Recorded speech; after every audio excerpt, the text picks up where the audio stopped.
Good evening, everyone. This is the presentation of Group 6. It's all about St.Thomas natural law ethics. What is ethical according to the natural law ethics framework is that which the natural law commands us to do good, avoid evil.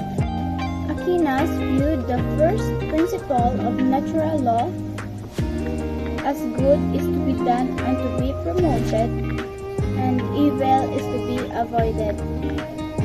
It is the primary principle of ethical human action. Aquinas believed that God gave humans the natural inclination to do good and avoid evil, and that humans can use their intellect to reason through ethical choices. To simply put, natural law asserts that what is good is natural and what is natural is good. There are many types of law.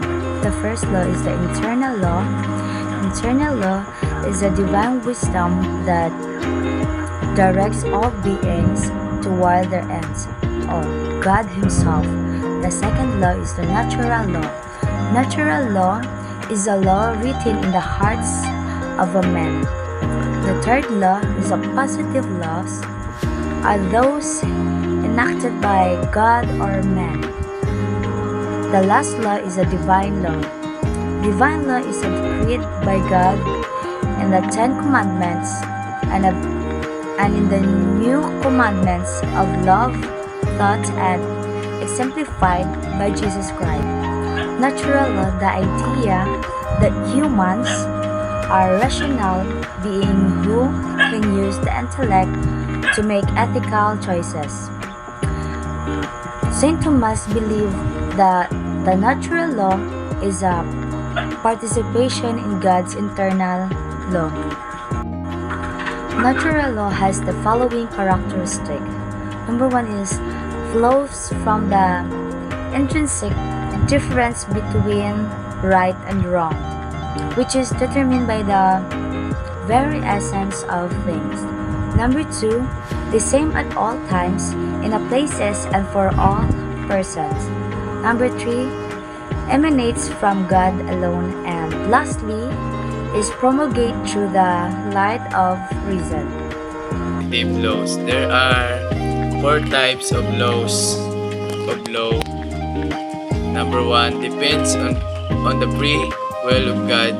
Number 2, not the same at all times, places, and or in for all person, maybe change with changing circumstances or of the lawgiver, so wills it even without change of circumstances. And the last part, number 4, requires for their promulgation a sign external to a person.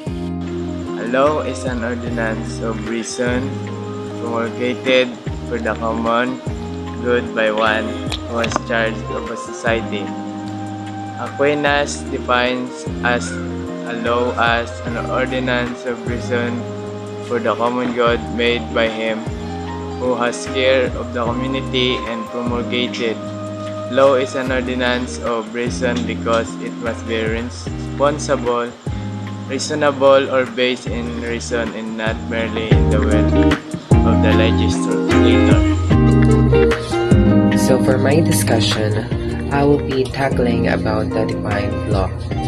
Divine law is a set of laws that are thought to come from a higher power, such as a god or gods, that are distinct from human-made or secular laws.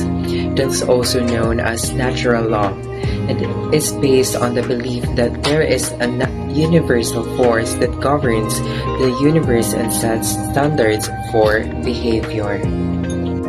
One example of a divine law is the Ten Commandments, which are believed to have been given to Moses by God on Mount Sinai.